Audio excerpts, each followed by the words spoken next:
chapitre 4 et le verset 12. Hébreux chapitre 4 et le verset 12. Hébreux chapitre 4, verset 12. Car la parole de Dieu est vivante et efficace, plus tranchante qu'une épée, quelconque à deux tranchants, pénétrante jusqu'à partager âme et esprit, jointure et moelle, elle juge les sentiments et les pensées du cœur. Reprends encore. C'est la parole de Dieu, car la parole de Dieu est vivante et efficace, plus tranchante qu'une épée quelconque à deux tranchants, pénétrante jusqu'à partager âme et esprit, jointure et moelle, elle juge les sentiments et les pensées du cœur. Amen. Amen. Asseyez-vous.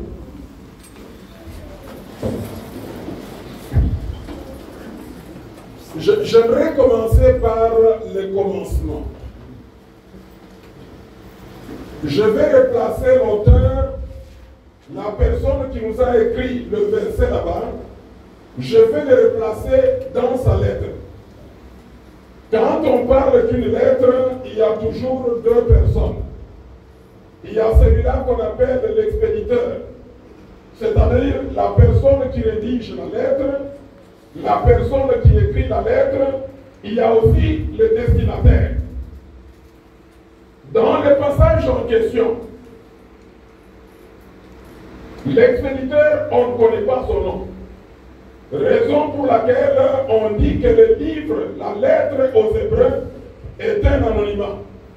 Un anonymat, c'est lorsque quelqu'un écrit une lettre, mais il ne se présente pas. Vous recevez la lettre, vous regardez, il n'y a pas d'expéditeur. C'est la même chose avec la lettre aux Hébreux. On ne connaît pas la personne qui a écrit cette lettre. Évidemment, dans la plupart des cas, il y a des gens qui commettent des fautes, qui disent que c'est Paul qui a écrit. Paul n'a jamais écrit cette lettre aux Hébreux. On ne connaît pas jusque-là l'auteur. Les théologiens ont fait des recherches, ils ne le trouvent pas. Mais les destinataires, nous les connaissons. C'est comme quand Paul écrit, on écrit Épître de Paul aux Romains. C'est-à-dire, Paul a écrit aux Romains. Épître de Paul aux Corinthiens, Paul a écrit aux Corinthiens. Mais l'épître dont il est question ici, c'est l'épître aux Hébreux. C'est-à-dire la personne qui a écrit. L'écrivain de la lettre, l'expéditeur de la lettre, il a écrit aux Hébreux. C'est-à-dire qu'il a écrit aux chrétiens qui sont d'origine juive. Il leur a écrit cette lettre pour les édifier. Alors, comprenez très bien, avant qu'on arrive à analyser le verset 12, je voudrais assez qu'on comprenne très bien. Lorsque vous prenez l'épître aux Hébreux, dans le chapitre 1er, vous prenez le premier et le deuxième verset, vous voyez que l'auteur est en train de dire ceci. Il met un accent particulier sur la parole. Et même dans notre passage ici, vous verrez que la parole, c'est le point le plus important. Dans le premier chapitre, le premier et deuxième verset, l'auteur dit ceci. Dans le passé, c'est-à-dire un passé plus lointain, Dieu a parlé à nos pères. Donc là, on essaye un peu de comprendre l'origine de la personne qui a écrit cette lettre. C'est-à-dire qu'il était aussi hébreu. Dieu a parlé à nos pères. De quelle manière Dieu a-t-il parlé à leur père? Il a dit qu'il a parlé à nos pères par les prophètes.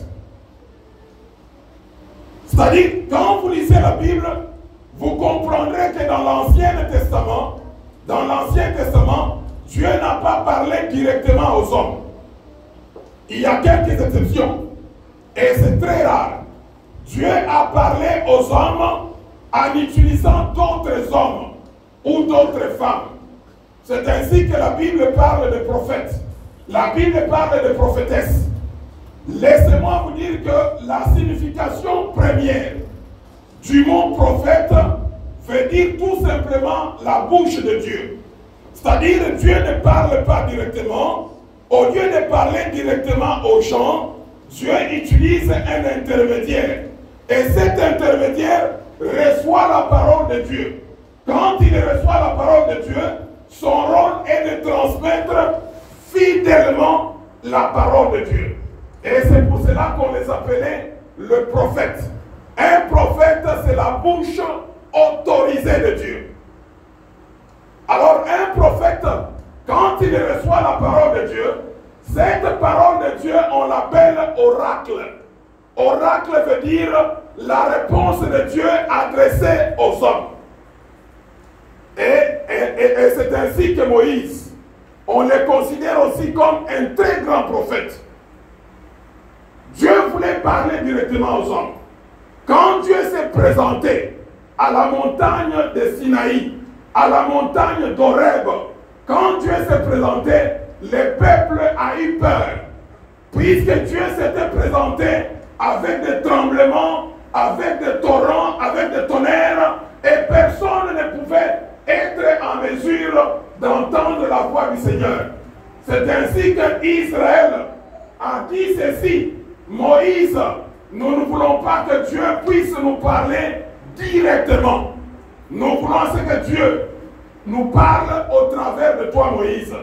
C'est ainsi que Moïse recevait la parole de Dieu et transmettait cela au peuple. Et on l'appelle prophète, la bouche autorisée de Dieu. Évidemment, de nos jours, des fois, on a une mauvaise compréhension de ce que c'est prophète. Ici, nous parlons des véritables prophètes. L'auteur dit ceci: dans le passé, Dieu nous a parlé. Dieu a parlé à nos pères au travers des prophètes. C'est ainsi qu'en Israël, il y avait ce qu'on appelait les prophètes majeurs. Ce sont des grands prophètes. Ce sont des prophètes de nations. Lui, quand il parle pour toute une nation. C'est là où vous avez Ésaïe, vous avez Jérémie, vous avez Ézéchiel, vous avez Daniel. Ça, ce sont des grands prophètes, les prophètes majeurs. Mais il y avait aussi des prophètes mineurs, c'est-à-dire des petits prophètes. Vous avez Abdias, vous avez Joël, vous avez Amos, vous avez Sophonie, Malachie. Ça, ce sont des petits prophètes. Ils recevaient aussi le message qui venait de la part de Dieu, mais ce message n'avait pas une grande portée, comme le message d'Ésaïe. Ésaïe, son message est un message qui commence dans l'Ancien Testament et il va même prophétiser dans le Nouveau Testament. C'est Ésaïe qui a parlé de la naissance de Jésus. Et c'est pour cela qu'on l'appelle grand prophète. Alors l'auteur dit également quoi? Il dit que dans le passé, Dieu a parlé à nos pères au travers des prophètes. Mais maintenant, il rentre maintenant, il est en train de parler à ses contemporains. Il a dit maintenant, Dieu va nous parler par son Fils, c'est-à-dire Jésus-Christ. Il parle de Jésus-Christ. Il dit, Dieu va nous parler par son Fils. Et quand Dieu parle au travers de son Fils, il accompagne les paroles de son Fils par des signes, par des miracles, par des prodiges, par des grandes choses. Et c'est ainsi qu'on a vu le ministère de Jésus-Christ. Le ministère de Jésus-Christ était un ministère puissant. La Bible déclare que Jésus-Christ allait de village en village, de ville en ville. Qu'est-ce qu'il faisait? Il annonçait la bonne nouvelle. Jésus-Christ annonçait la bonne nouvelle. Et cette bonne nouvelle, c'était quoi? C'était quoi exactement? Le royaume de Dieu est parmi vous. Répentez-vous. Ça, c'est la bonne nouvelle. Et c'est ce que moi j'appelle le plein évangile. Ce n'est pas comme l'évangile de prospérité que beaucoup de gens aiment. Venez à Jésus, vous aurez un mari. Je ne refuse pas. Jésus-Christ donnera un mari. Mais l'important, c'est que Jésus-Christ a prêché, c'est la bonne nouvelle. La bonne nouvelle, c'est voir quelqu'un quitter les péchés et aller vers la sanctification. Ça, c'est la bonne nouvelle. La bonne nouvelle, c'est voir quelqu'un qui était dans le péché, comme moi ici. J'étais un fumeur de chanvre. Personne n'a fumé de chanvre comme moi. Et je le prenais sérieusement. Moi, je combinais chanvre et routoukou. C'est qu'on appelle la boisson locale à base de maïs. Quand vous mettez l'allumette, ça s'allume. C'est ce que moi j'étais. On m'appelait Kazos. J'avais de tels noms. J'étais dans la machine. Ici, j'avais une aiguille dans mon avant-bras. Je mets beaucoup de fétiches. Mais la bonne nouvelle de Jésus. Un certain 15 avril 1980, j'ai rencontré un homme particulier. Quand on rencontre cet homme, on ne reste pas de même. Il a bouleversé ma vie. Il a changé ma vie. J'ai abandonné et les chanvres et l'alcool. Déjà dans la maison de mes parents, je connaissais le verbe de coucher. Mais quand j'ai reçu Jésus-Christ, il a changé ma vie. La Bible déclare que si quelqu'un est en Christ, il devient une nouvelle créature. Les choses anciennes passent et toutes choses deviennent nouvelles dans la vie de quelqu'un. C'est ça, connaître Jésus. Connaître Jésus, ce n'est pas se mettre sur une chaise de femme. Ce n'est même pas chanter, ce n'est même pas prêcher. Mais connaître Jésus-Christ, il faut que tu sois en mesure de créer deux temps dans ta vie. Jadis et maintenant. Mon épouse parle beaucoup de jadis. Vous connaissez jadis? C'est dans le passé. Il faut établir cette différence-là. Si tu n'as pas encore établi la différence, hier tu étais dans l'impudicité, aujourd'hui encore dans l'impudicité, se trouvant dans l'église, c'est même dangereux. C'est même dangereux.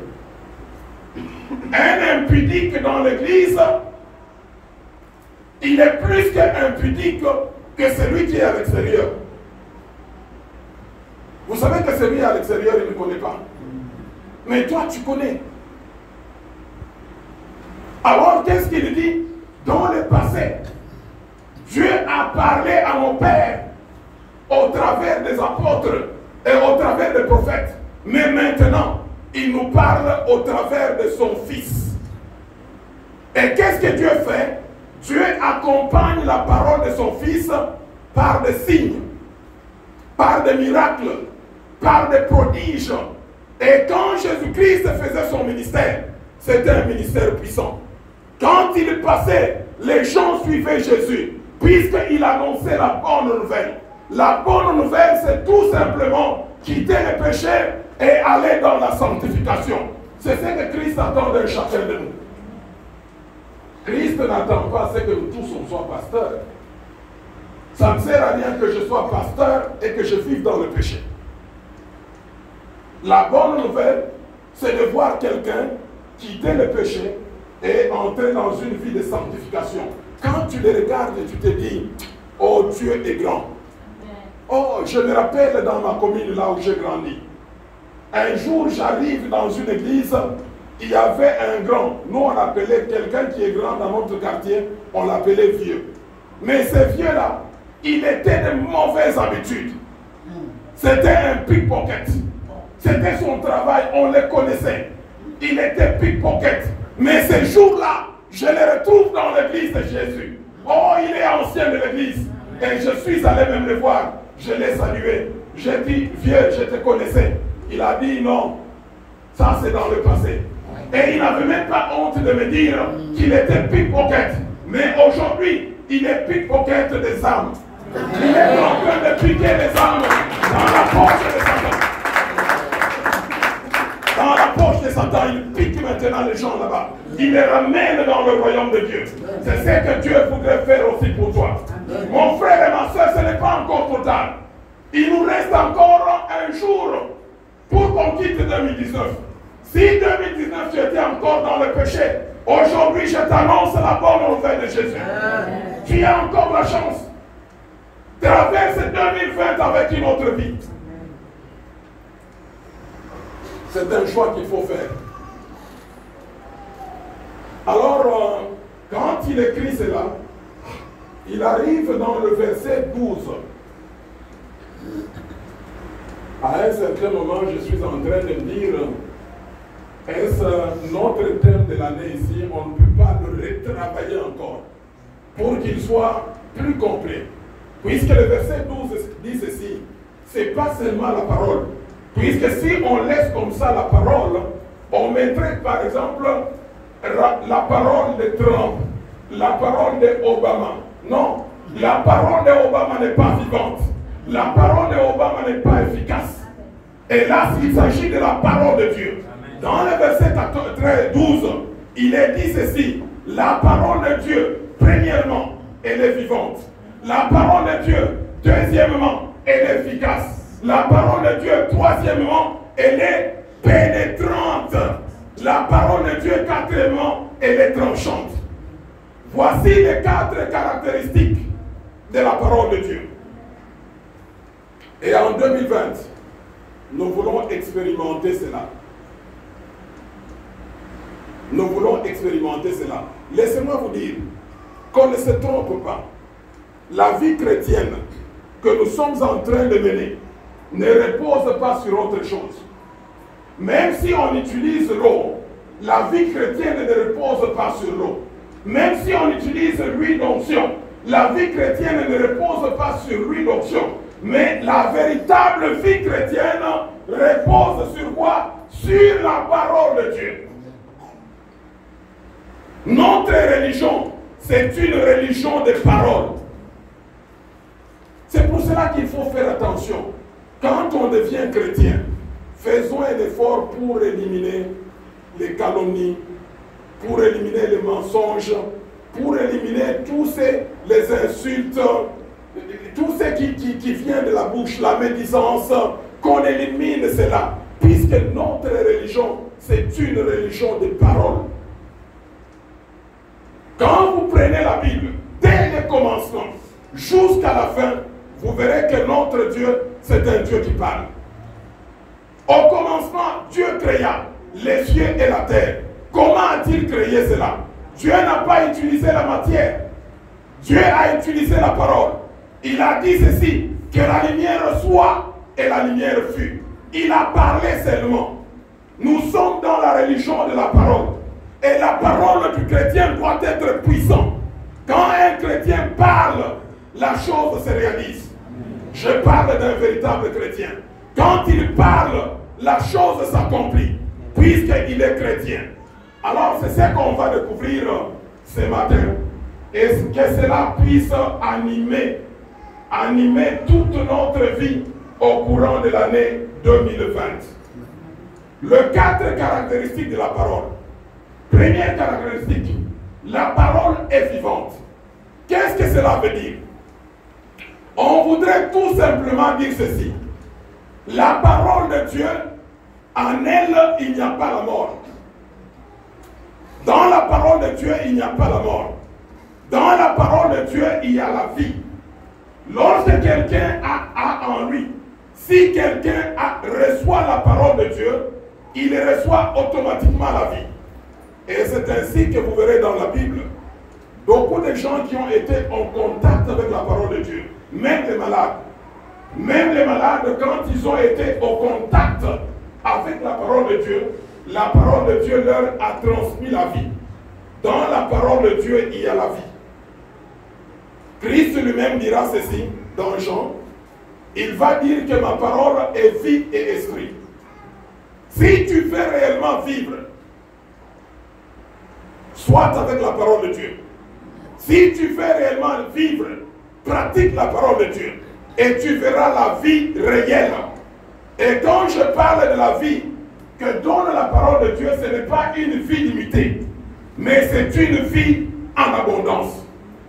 Deuxième caractéristique de la parole de Dieu, la parole de Dieu est efficace. Le mot efficace signifie quoi? Signifie qu'il produit des résultats. C'est ce qu'on appelle efficace. Quand on dit qu'une équipe de football est efficace, c'est lorsqu'elle gagne. Elle est efficace. Donc l'efficacité consiste à produire des résultats. Cela est aussi vrai pour la parole de Dieu. La parole de Dieu produit des résultats dans nos vies. Il transforme nos vies. La parole de Dieu apporte dans nos vies la bénédiction. La parole de Dieu apporte dans nos vies la promotion. La parole de Dieu apporte dans nos vies beaucoup de choses. C'est une parole qui est efficace. Si tu as déjà échoué plusieurs fois, j'aimerais t'inviter en 2020 de mettre confiance dans la parole de Dieu. Puisque la parole de Dieu produit des résultats. Il y a ceux-là qui ont été chez les marabouts. Il y a ceux-là qui ont été chez les féticheurs. Tu n'as pas trouvé de résultats. Il y a ceux-là qui se sont appuyés vers les hommes. Ils n'ont pas trouvé de résultats. Mais voici un message de soir. Appuie-toi sur la parole de Dieu et tu verras quoi? Tu verras des résultats. Puisque la parole de Dieu n'échoue jamais. Troisième caractéristique de la parole de Dieu. La Bible dit quoi? La Bible dit que la parole de Dieu, elle est tranchante qu'une épée quelconque à deux tranchants. Alors ici, la parole de Dieu, dans sa troisième caractéristique, elle est considérée comme une arme offensive. Lorsque tu es attaqué par les ennemis, utilise la parole de Dieu et tu verras la victoire. Puisque l'auteur dit ceci, que la parole de Dieu, suivez ce que l'auteur dit, c'est très profond. Il dit ceci, la parole de Dieu est plus tranchante qu'une épée quelconque à deux tranchants. Il entre dans son contexte. À l'époque, là où l'auteur est en train d'écrire, on n'avait pas de revolver, on n'avait pas de pistolet, on n'avait pas de Kalachnikov, on n'avait pas ça. Les gens utilisaient les épées. L'épée était l'arme. Mais l'auteur dit ceci, la parole de Dieu, elle est plus tranchante qu'une épée quelconque. C'est-à-dire, il a essayé de comparer avec toutes les épées qui existaient. Les épées utilisées par les Romains, les épées utilisées par les Perses, aucune épée n'était comparable à la parole de Dieu. La parole de Dieu est une arme offensive. Lorsque le diable t'attaque, lorsque les sorciers t'attaquent, utilise la parole de Dieu. Et avec la parole de Dieu, tu auras la victoire. Puisque la Bible déclare, car dans toutes ces choses, nous sommes plus que vainqueurs par celui-là qui nous a aimés, Christ Jésus. Il ne faut pas perdre le temps avec l'eau bénite. Tu vas asperger l'eau bénite dans la maison, les sorciers entreront. Mais c'est que les sorciers sont en train de craindre, même le diable, il craint la parole de Dieu. Rappelez-vous de Jésus-Christ. Qu'est-ce qu'il a utilisé pour vaincre le diable? C'était la parole. La parole est une arme efficace. La parole est une arme qui n'est pas d'origine humaine, mais qui est d'origine céleste. Et cette arme est capable de renverser les forteresses, les hauts lieux, les renverser et même renverser tout raisonnement et tout auteur qui s'oppose contre la connaissance de la parole de Dieu. Et la dernière caractéristique, maintenant, c'est ce que l'auteur dit. L'auteur dit que la parole de Dieu, elle est pénétrante. Elle est pénétrante. Et quand elle pénètre, elle est capable de séparer âme et esprit. Est-ce que vous comprenez la profondeur de cette pensée? La parole de Dieu, elle est pénétrante. Quand elle pénètre, elle sépare âme et esprit. Quand elle pénètre, elle sépare jointure et moelle. Quand elle pénètre, elle juge les sentiments et les pensées du cœur. Vous savez, c'est les trois choses, les trois groupes des choses que l'auteur cite, on ne peut pas les séparer. C'est pas facile de séparer âme et esprit. C'est pas facile. C'est pas facile de séparer jointure et moelle. C'est pas facile de séparer sentiment avec pensée du cœur. il n'y a que seule la parole de Dieu qui peut séparer. C'est pour dire quoi? Il y a des choses qui sont difficiles dans nos vies. Par exemple, moi je voulais. J'ai commencé même à monter dans le vol. J'ai commencé d'abord dans la maison de mes parents. Je suis sorti, j'ai volé chez mes amis et je suis allé voler en ville. Mais la personne qui m'a séparé de tout ça, c'est la parole de Dieu. Il y a des gens, vous avez essayé. Vous savez, surtout ceux qui luttent contre l'impudicité. Vous avez essayé. Vous essayez, vous dites, il faut que je change mon accoutrement. Tu peux changer ton accoutrement. Hein? Les problèmes d'impudicité, ce n'est pas un problème d'accoutrement. Et on peut se mettre d'accord. Ce n'est pas un problème d'accoutrement. Tu changes, mais l'impudicité est avec toi. Tu dis par exemple, je ne veux pas regarder les hommes ou les femmes. Tu peux porter même des lunettes fumées. Moi, j'ai déjà vu un aveugle tomber dans l'impudicité. Comment c'est arrivé? Lui, il est aveugle. C'est arrivé comment? Il n'y a que la parole de Dieu qui peut sauver. La Bible déclare que la parole de Dieu, c'est elle qui peut séparer l'âme et l'esprit. C'est la parole de Dieu qui peut séparer moine et jointure. Puisque la moelle, généralement, c'est un tissu qui se trouve à l'intérieur des os là-bas. Et il n'y a que la parole de Dieu qui peut séparer. La parole de Dieu peut séparer sentiments et pensées du cœur. Vous savez, l'auteur, quand il écrit sentiments et pensées du cœur, c'est presque la même chose. Les sentiments viennent du cœur. La pensée, c'est qu'il lui dit, pensée du cœur. C'est là à l'intérieur. Il n'y a que la parole de Dieu qui peut séparer cela. Mes frères et sœurs, en 2020, dans cette église de Fema, nous voulons que le Seigneur nous assiste.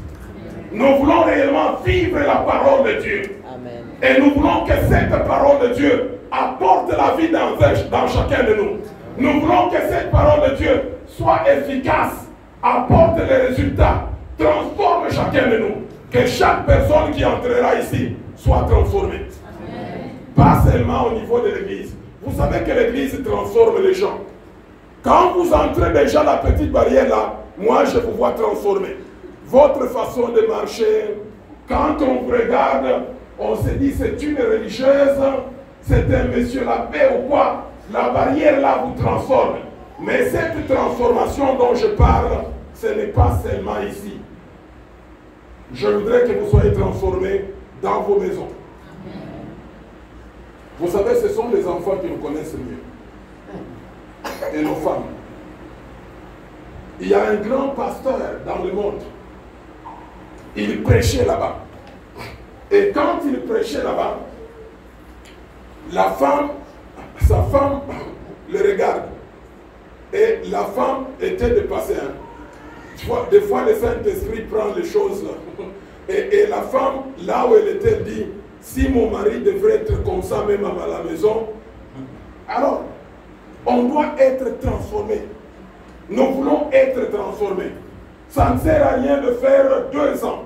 Ça ne sert à rien de faire 3 ans à Fama. Tu es toujours la même personne. Nous ici, on t'appelle Sœur Anouarité. Nous ici, on t'appelle Frère Gabriel. Mais à la cité, les gens ne te connaissent pas comme ça. À la cité, on te connaît autrement. Et ce qui peut changer ta vie, c'est seulement la parole de Dieu. Elle est efficace. Elle transforme de vie. Et quand tu la reçois réellement, elle transforme la vie. Et la parole de Dieu, c'est une épée. Elle va beaucoup t'aider à combattre beaucoup de choses. Avec la parole de Dieu, tu vas combattre le péché. Avec la parole de Dieu, tu vas combattre les démons et les sorciers. Avec la parole de Dieu, tu vas combattre toutes les barrières qui sont dressées contre toi par l'ennemi. Tu vas le faire tomber. Tu vas briser cela en utilisant la parole de Dieu. Mais la parole de Dieu également va t'aider à être véritablement un chrétien. À mener une vie de séparation. La vie de séparation, c'est la vie de sanctification. Là où tu ne seras plus la même, tu seras une nouvelle personne. Maintenant, je termine par ceci. Pour que la parole de Dieu agisse, il y a des conditions. Ma soeur, ma soeur, ma soeur, ma soeur. Pour que la parole de Dieu agisse dans ta vie, il y a des conditions. La première condition, c'est accepter d'abord l'autorité de la parole de Dieu. Ça, c'est la première condition. Accepter l'autorité de la parole de Dieu. Si tu n'acceptes pas l'autorité de la parole de Dieu, la parole de Dieu ne changera pas ta vie. Si tu considères la parole de Dieu comme un livre de géographie, elle ne changera jamais ta vie. Soit dit en passant, on a étudié la géographie. Qui pratique la géographie ici? La terre tourne, le soleil, c'est la terre tourne autour du soleil. Qui pratique cela? Même vous qui avez fait la trigonométrie, tangente, cosinus, tout ça, qui pratique cela? Et c'est pour aller au marché, mon frère. Tu as besoin de tangente. Tu as besoin de cosinus. La parole de Dieu, pour que la parole de Dieu transforme la vie de quelqu'un, premièrement, il faut accepter l'autorité de la parole de Dieu. Ne considère pas la parole de Dieu comme un livre d'histoire. Ne considère pas la Bible comme un livre de géographie. Pas même comme un livre d'algèbre. Algèbre à équation, si c'est quoi? Double inconnu. La Bible n'a pas ça. La Bible ne cache pas, la Bible est ouverte. Donc ça, c'est la première chose. Reconnais l'autorité de la parole de Dieu. Deuxièmement, pour que la parole de Dieu soit réellement vivante, efficace, pénétrante et tranchante dans ta vie, deuxième condition, il faut entendre la parole de Dieu. Vous comprenez très bien. Entendre, ce n'est pas le son que vous suivez là. C'est plus que ça. Il faut entendre la parole de Dieu. La Bible dit ceci. Or, la foi vient de ce qu'on entend, et ce qu'on entend vient de quoi? De la parole de Dieu. Beaucoup de gens ne grandissent pas. Beaucoup de gens ne changent pas, puisqu'ils n'entendent pas la parole de Dieu. On est prêt à entendre beaucoup de choses. Les informations. On a dit que Soro est en Belgique. On a dit que Soro a fait ça. On a dit que Aziz voulait faire un coup d'État. On a dit. Non. La foi vient de ce qu'on entend, et ce qu'on entend vient de la parole de Dieu. Ça, c'est la deuxième condition. La troisième condition maintenant, il faut se laisser envelopper par la parole de Dieu. C'est là où les choses deviennent compliquées. Se laisser envelopper par la parole de Dieu. C'est-à-dire, tu abandonnes ta propre direction, maintenant tu laisses la parole de Dieu te conduire. La parole de Dieu commence à te diriger. J'aimerais vous donner des exemples dans la Bible. Il y a quelqu'un qui a vécu cela. Et cette personne, sa vie a été transformée. Je vais vous donner le cas de Pierre. Moi, Pierre m'impressionne. Quand vous le regardez, Pierre, du point de vue statut social, c'est un homme vulgaire. Quand je parle d'un homme vulgaire, il n'a pas beaucoup étudié. Il est sans éducation, c'est ce que la Bible dit. Et c'était un pécheur. Mais Paul a compris. Pierre a compris que la parole de Dieu, elle est à la fois vivante, elle est efficace, elle est pénétrante, elle est tranchante. Et la parole a changé la vie de Pierre. Un jour, Pierre, pour vous qui travaillez, laissez-moi vous dire que Dieu intervient même dans notre travail. Il n'y a que vous qui ne comprenez pas cela. Surtout beaucoup de mes frères ici. Ils ne comprennent pas que Dieu peut intervenir dans le travail. Et généralement, on les met de côté. Dieu, c'est un appendix. On donne d'abord les cours le matin. N'est-ce pas, vous êtes dans les écoles. Vous donnez les cours. Vous finissez. Et après cela, c'est les cours à domicile. Vous êtes ici, des fois vous vous retrouvez aussi en train de faire Achadou, vous faites aussi ça, vous vous retrouvez. Et il y a ceux qui font ça puisqu'ils risquent de perdre. Mais j'aimerais vous encourager. J'aimerais vous dire que notre Dieu, c'est lui en qui nous croyons, il intervient même dans le travail. Un jour, Pierre, dans son travail, il fait la pêche. La Bible déclare qu'il n'a rien attrapé. Et le matin, il était en train de nettoyer le filet. Jésus-Christ passe par là. Il trouve Pierre. Il utilise la barque de Pierre. Il annonce l'évangile. Laissez-moi vous dire ceci. Tout ce que nous mettons pour le service de Dieu, nous ne perdons pas cela. Dieu nous récompense. Et ceux-là qui ont travaillé pour Shiloh, Dieu est vivant, Dieu les récompensera. Et il a déjà commencé à faire. Pierre a donné sa barque. Il a donné sa barque. Jésus-Christ a utilisé la barque de Pierre. Et après avoir prêché, Jésus-Christ se tourne maintenant au travail de Pierre. Qu'est-ce qu'il avait dit à Pierre? Il a dit quoi? Avance. Avance quoi? Vers les eaux profondes. Et fais quoi? Jette le filet. Et quand il a parlé comme ça, dans la vie de Pierre, il y a eu un doute. Ce qui est tout à fait normal et naturel. Il a dit quoi? Nous avons, il a dit d'abord, maître, nous avons travaillé toute la nuit et nous n'avons rien attrapé. En d'autres termes, Pierre voulait faire comprendre à Jésus, en matière de poisson, de pêche, tu ne connais rien. Moi, je t'ai vu grandir là-bas, chez Joseph et Marie. Et si c'était la menuiserie, je pouvais écouter ta parole. Et c'est ce que Pierre voulait dire. Maître, d'ailleurs pour dire maître, généralement, ce sont des gens qui parlent beaucoup. Toi, tu parles beaucoup seulement. C'est ce qu'il voulait lui dire, mais par respect, tu parles beaucoup. Moi, j'ai travaillé toute la nuit. Je connais cette lac de Tibériade. Je connais quand il y a vent comme ça, je sais que les poissons sont là. Et je connais les types de poissons dans ce lac. Nous avons travaillé toute la nuit. Mais laissez-moi vous dire ceci.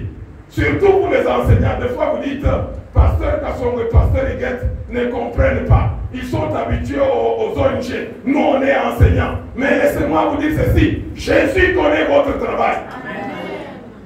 Il est capable de te donner seulement une seule maison. Là où tu fais tes cours à domicile et tu gagnes plus que 3 maisons. Il est capable de le faire. Et c'est ainsi qu'il va dire à Pierre, avance vers les eaux profondes. Mes amis, pour gagner dans la foi chrétienne, il faut avancer dans les eaux profondes. Il faut faire des prières, des longues prières. Pour gagner dans la vie chrétienne, il faut connaître grand la parole de Dieu. Foncer dans la parole de Dieu. Puisque au bord, on n'a que des frétins. Les gros poissons, ça se trouve dans la profondeur. Pierre a avancé. Pierre a dit quoi? Il a changé maintenant de langage. Il va dire quoi? Sur ta parole, je jetterai le filet. Et quand il a jeté, une pêche miraculeuse. Toi aussi, mon frère, change maintenant. Utilise la parole de Dieu. En 2020, nous voulons utiliser la parole de Dieu. Même la prière, une prière efficace repose sur la parole de Dieu. Quand tu pries avec la parole de Dieu, c'est comme qui dirait, tu tiens Dieu au cou là-bas. Tu sais, quand tu es un homme et que ta femme te tient au cou, si elle commence déjà à sortir à l'extérieur, toi tu fais quoi? Tu commences à rentrer dedans. Oui, puisqu'on va te voir, c'est la même chose. Dieu aussi, c'est la même chose. Hein? Dieu, il faut le tenir au cou. C'est-à-dire, quand tu es malade, mais j'aimerais juste demander, mon frère, bien qu'il est chiant, mais quand on te tient par le cou, tu es déjà marié. Ah, je ne sais pas. Ma femme n'est pas grave. Alors, quand la femme est même comme ça, elle te tient comme ça, et tu commences à... Tu sortais là. Tu vas faire quoi? Tu vas entrer dans la maison. pour que les voisins ne voient pas cela. C'est la même chose avec Dieu. Alors quand tu es en train de prier pour un cas de maladie, ne prie pas seulement Dieu, je souffre, je n'ai pas pu dormir, j'ai fait la diarrhée, j'ai passé nuit à l'extérieur. Non, tu n'auras pas de réponse. Pour avoir la réponse de la part de Dieu, il faut dire ceci. Dieu, dans ta parole, selon Esaïe, tu as dit ceci. Il a pris nos douleurs, il a pris nos infirmités, il a pris nos maladies. Par ses vertus, nous sommes guéris. Et Dieu là où il est, il ne sera pas tranquille. Alors on va changer cette année. Nous allons prier selon la parole de Dieu. Si tu n'es pas marié, va seulement dans 1 Corinthiens chapitre 7. Tu te tiens comme ça au cou. Dieu, tu as dit, pour éviter l'infinicité, que chaque homme ait sa femme, que chaque femme ait son mari. Au nom de Jésus-Christ, donne mon mari à moi seul.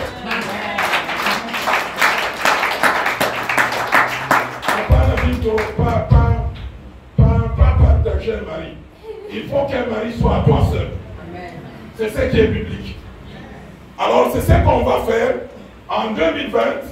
Nous allons nous accrocher à la parole de Dieu. Et quand nous allons nous accrocher à la parole de Dieu, Dieu agira.